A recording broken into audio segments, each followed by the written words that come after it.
രാജ്യത്ത് പെട്രോളിന്റെയും ഡീസലിന്റെയും വില വൈകാതെ വർദ്ധിപ്പിച്ചേക്കുമെന്ന സൂചനയാണ് ഇപ്പോൾ പുറത്തുവരുന്നത്. വില വർധനയ്ക്ക് സമ്മർദ്ദം ഏറുന്നു എന്നതാണ് വിവരം. ആഗോള വിപണിയിൽ ക്രൂഡ് ഓയിലിന്റെ വില ഇപ്പോഴും ഉയർന്നു തന്നെ നിൽക്കുകയാണ്. യുദ്ധത്തിന്റെ പശ്ചാത്തലത്തിൽ ക്രൂഡ് ഓയിൽ വില റെക്കോർഡ് മുന്നേറ്റം ആണ് നടത്തിയത്. പക്ഷേ അത് പിന്നീട് വീണ്ടും താഴ്ന്നുവെങ്കിൽ പോലും ഇപ്പോഴും ക്രൂഡ് ഓയിലിന്റെ വില ബാരലിന് $100 മുകളിൽ ആണ് എന്നതുകൊണ്ട് തന്നെ ഇന്ത്യയിലെ എണ്ണ കമ്പനികളെ സംബന്ധിച്ചിടത്തോളം വലിയ പ്രതിസന്ധി നേരിടുന്നു എന്നതാണ്. കടുത്ത സാമ്പത്തിക പ്രതിസന്ധിയിലൂടെയാണ് എണ്ണ കമ്പനികൾ മുന്നോട്ട് പോകുന്നത് എന്നതാണ് ഇപ്പോഴത്തെ വിവരങ്ങൾ. 2026 മാർച്ച് പകുതി മുതൽ ഈ പെട്രോളിൻ്റെയും ഡീസലിൻ്റെയും ഒക്കെ വില വർദ്ധിപ്പിക്കേണ്ട സാഹചര്യം ഉണ്ടായിരുന്നുവെങ്കിലും അത് മാറ്റമില്ലാതെ തന്നെ നിലനിർത്തുന്ന പശ്ചാത്തലം ആണ് ഉണ്ടായിട്ടുള്ളത്. അതുകൊണ്ട് തന്നെ ഏതാണ്ട് 30,000 കോടി രൂപയുടെ നഷ്ടം ഉണ്ട് എണ്ണ കമ്പനികൾക്ക് എന്നതാണ് ഇപ്പോഴത്തെ സാഹചര്യം. അതിപ്പോൾ ഇന്ത്യൻ ഓയിൽ കോർപ്പറേഷൻ ആകട്ടെ, ഭാരത് പെട്രോളിയം കോർപ്പറേഷൻ ആകട്ടെ, ഹിന്ദുസ്ഥാൻ പെട്രോളിയം കോർപ്പറേഷൻ ആകട്ടെ, ഇവരെല്ലാം നഷ്ടത്തിലൂടെയാണ് കടന്നു പോകുന്നത് എന്നതാണ് കണക്കുകൾ പറയുന്നത്. അതുമാത്രവുമല്ല, കാലങ്ങളായി ഇപ്പോൾ ഇന്ത്യയിൽ പെട്രോളിൻ്റെയും ഡീസലിൻ്റെയും വിലയിൽ വലിയ വർധനവ് വരുത്തിയിട്ടില്ല. അതിനിടെ ഇൻപുട്ട് ചെലവുകൾ വർദ്ധിക്കുകയും ചെയ്തിട്ടുണ്ട്. തൊഴിലാളികൾക്ക് നൽകുന്ന ശമ്പളം, മറ്റ് ട്രാൻസ്പോർട്ടേഷൻ, അടിസ്ഥാന സൗകര്യ വികസനം, ഇതിനെല്ലാം ചിലവ് വർദ്ധിക്കുകയും ചെയ്തു. അത് ഏതാണ്ട് 50% വർദ്ധിച്ചു എന്നതാണ് എണ്ണ കമ്പനികൾ പറയുന്നത്. അപ്പോഴും വില വർധനവ് നടപ്പിലാക്കാൻ കേന്ദ്രം തയ്യാറാകുന്നില്ല എന്ന വിമർശനം ഉയരുന്നുണ്ട്. ചില്ലറ വിൽപ്പന വില ഉയർത്തിയാൽ മാത്രമേ ഇപ്പോൾ കമ്പനികൾക്ക് നിലനിൽക്കാൻ സാധിക്കൂ എന്നതാണ് പക്ഷം. അതുമാത്രമല്ല, മറ്റു പല രാജ്യങ്ങളിലെയും ഈ വിലവർധനവിനെ ചൂണ്ടിക്കാണിക്കുന്നുണ്ട്. സ്പെയിനിൽ ഏതാണ്ട് 34% വർധനവുണ്ട്. ജപ്പാൻ, ഇറ്റലി, ഇസ്രായേൽ പോലെയുള്ള രാജ്യങ്ങളിൽ 30% ആണ് ഇതിനോടകം വർദ്ധിപ്പിച്ചിട്ടുള്ളത്. ജർമ്മനിയിൽ 27% വർധനവുണ്ട്. എന്തിനേറെ പറയുന്നു, ഈ എണ്ണക്കലവറ എന്ന് തന്നെ വിശേഷിപ്പിക്കാവുന്ന അമേരിക്കയിലടക്കം ക്രൂഡ് ഓയിലിൻ്റെ വിലവർധനവിനെ തുടർന്ന് പെട്രോളിൻ്റെയും ഡീസലിൻ്റെയും ഒക്കെ വില വർദ്ധിപ്പിച്ചിട്ടുള്ള സാഹചര്യം ആണ്. അതുകൊണ്ട് ഇനി പിടിച്ചു നിൽക്കാൻ സാധിക്കില്ല. എത്രയും പെട്ടെന്ന് വില വർദ്ധിപ്പിക്കണമെന്ന ആവശ്യമാണ് എണ്ണ കമ്പനികൾ മുന്നോട്ട് വയ്ക്കുന്നത്. ആ ആവശ്യത്തോട് എന്ത് നിലപാട് സ്വീകരിക്കും? വില വർദ്ധിപ്പിച്ചാൽ വലിയ പ്രതിസന്ധിയിലൂടെ നമ്മൾ കടന്നു പോകേണ്ടതായി വരും. വിലക്കയറ്റത്തിനൊക്കെ സാധ്യതയുണ്ട്. അങ്ങനെ ഒരു പശ്ചാത്തലത്തിൽ വില വർദ്ധിപ്പിക്കും എന്ന സൂചനകൾ നേരത്തെ തന്നെ ഉണ്ടായിരുന്നു. TG സജിത്താണ് ചേരുന്നത് വാർത്തയുടെ വിശദാംശങ്ങളുമായി. സജിത്ത്, ഈ പശ്ചിമ ബംഗാളിലെ 2ാം ഘട്ട തെരഞ്ഞെടുപ്പ് അത് പൂർത്തിയായതോടെ 5 സംസ്ഥാനങ്ങളുടെ തെരഞ്ഞെടുപ്പ് അവസാനിച്ചിരുന്നു. തൊട്ടു പിന്നാലെ ഒരുപക്ഷെ 24 മണിക്കൂറിനകം വില വർധനവ് ഉണ്ടാകുമെന്ന് പൊതുവെ നിരീക്ഷിച്ചിരുന്നു. ഇതിപ്പോൾ ദിവസങ്ങൾ കഴിഞ്ഞു. ഇപ്പോൾ മന്ത്രിസഭ ചുമതലയേൽക്കുകയാണ്. സർക്കാരിനെ സംബന്ധിച്ചിടത്തോളം പ്രതിസന്ധി എന്നത് ഒരു പരിധിവരെ യാഥാർത്ഥ്യമാണ്. അപ്പോഴും എതിരാളികൾ അല്ലെങ്കിൽ രാഷ്ട്രീയ എതിരാളികളൊക്കെ പറയുന്നത് ഈ ക്രൂഡ് ഓയിലിൻ്റെ വില വളരെ ചുരുങ്ങി നിന്നൊരു സമയമുണ്ട്. അപ്പോൾ അതിനാനുപാതികമായി വിപണിയിൽ വില കുറച്ചിരുന്നില്ല. അപ്പോൾ അതിൻ്റെ നേട്ടം അന്ന് കേന്ദ്ര സർക്കാർ കൊയ്തിരുന്നല്ലോ. ഈ പ്രതിസന്ധി ഘട്ടത്തിൽ അതുകൊണ്ട് തന്നെ വില ഉയർത്തരുത് എന്ന മറുഭാഗം കൂടിയുണ്ട്.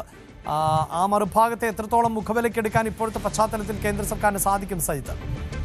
അഭിലാഷ്, ഇന്നലെ പ്രധാനമന്ത്രി നരേന്ദ്രമോദി അദ്ദേഹത്തിൻ്റെ ഹൈദരാബാദ് റാലിക്കിടെ നടത്തിയ ചില പരാമർശങ്ങളാണ് രാജ്യത്ത് ഇന്ധന വില വർധനവ് ഉണ്ടാകും എന്ന സൂചനയിലേക്ക് വരുന്നത്. ഇതിനകം തന്നെ പല സൂചനകളും ഉണ്ടായിരുന്നു. കാരണം എണ്ണ കമ്പനികൾ നേരിടുന്ന നഷ്ടം, അവർ ഉയർത്തുന്ന സമ്മർദ്ദം, ഈ ഘടകങ്ങളിലെല്ലാം പരിഗണിച്ചുകൊണ്ട് തീരുമാനം ഉണ്ടാകുമെന്നത് നമുക്കറിയാം. എണ്ണ കമ്പനികൾക്കാണ് തീരുമാനമെടുക്കാൻ സ്വാതന്ത്ര്യമുണ്ടെങ്കിലും അതൊരു പൊളിറ്റിക്കൽ ഡിസിഷൻ്റെ കൂടി അടിസ്ഥാനത്തിൽ ഉണ്ടാവുന്ന കാര്യമാണ്. സ്വാഭാവികമായും കേന്ദ്ര സർക്കാർ ആ അനുമതി നൽകിയിരുന്നില്ല, രാഷ്ട്രീയ പൊളിറ്റിക്കൽ അനുമതി നൽകിയിരുന്നില്ല എന്നതാണ് സാഹചര്യം. കാരണം മറ്റൊന്നുമായിരുന്നില്ല, 5 സംസ്ഥാനങ്ങളിലെ തെരഞ്ഞെടുപ്പാണ്. അത് ഇപ്പോൾ കേരളത്തിലെ തെരഞ്ഞെടുപ്പൊക്കെ BJPയെ മാറ്റി നിർത്തിയാൽ പോലും മറ്റ് സംസ്ഥാനവും, കേരളവും തമിഴ്നാടും മാറ്റി നിർത്തിയാലും മറ്റ് സംസ്ഥാനങ്ങളൊക്കെ കേന്ദ്ര സർക്കാർ എടുക്കുന്ന ആ തീരുമാനം വലിയ രീതിയിൽ പ്രതിഫലിക്കാൻ പോകുന്നത് കൂടിയാണ്. അതുകൊണ്ടാണ് അത് മാറ്റിവെച്ചത് എന്നൊരു കാരണം കൂടി ഉണ്ടായിരുന്നു. എന്തായാലും തെരഞ്ഞെടുപ്പൊക്കെ കഴിയുന്നു. ഇനി ആ തീരുമാനത്തിലേക്ക് കേന്ദ്രം വരുന്നു, അല്ലെങ്കിൽ കേന്ദ്ര സർക്കാരിൻ്റെ അനുമതിയോടെ എണ്ണ കമ്പനികൾ അത് പ്രഖ്യാപിക്കാൻ പോകുന്നു എന്ന സൂചനകളാണ് വരുന്നത്. ഇന്നലെ പ്രധാനമന്ത്രിയാണ് രാജ്യത്തെ ഇന്ധന ഉപയോഗം വളരെ ജാഗ്രതയോടെ വേണം, പൊതുനിരത്തുകളിൽ സ്വകാര്യ വാഹനങ്ങളുടെ എണ്ണം കുറയ്ക്കണം, പൊതുഗതാഗത സംവിധാനങ്ങളൊക്കെ ഉപയോഗിക്കണം എന്ന പ്രധാനമന്ത്രിയുടെ വാക്കുകൾ വരുന്നത്. ഇതിൻ്റെ അടിസ്ഥാനം ഇന്ധന വില വർധനവിനുള്ള കളമൊരുക്കൽ അല്ലേ എന്ന സൂചനയാണ് വരുന്നത്. എന്തായാലും പ്രധാനമന്ത്രി ആ സൂചന പങ്കുവെച്ചു കഴിഞ്ഞു. എന്താണ് എണ്ണ കമ്പനികളുടെ അവസ്ഥ എന്ന് പരിശോധിക്കുമ്പോൾ നമുക്കറിയാം, പശ്ചിമേഷ്യൻ പ്രതിസന്ധി എണ്ണ കമ്പനികളെ ഗുരുതരമായി ബാധിച്ചിട്ടുണ്ട്.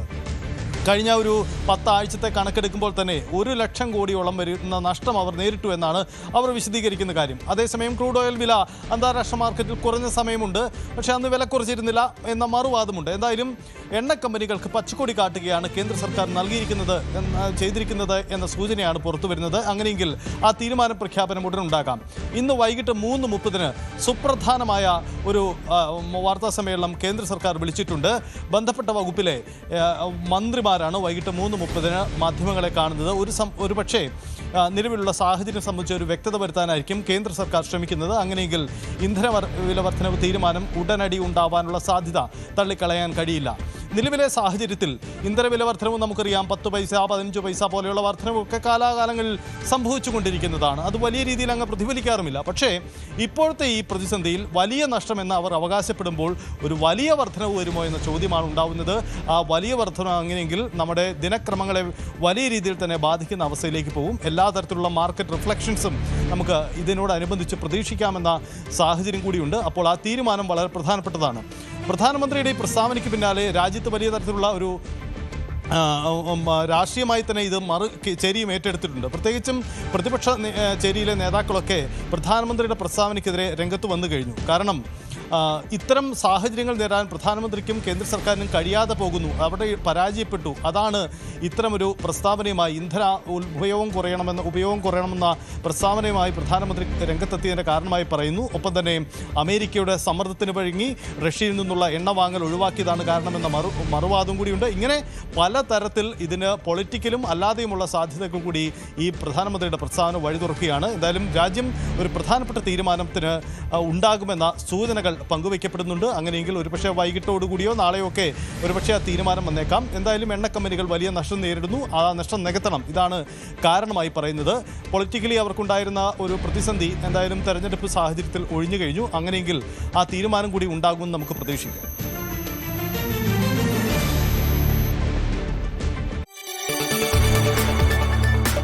കൂടുതൽ വാർത്തകൾക്ക് News 18 Keralam YouTube channel subscribe ചെയ്യുക.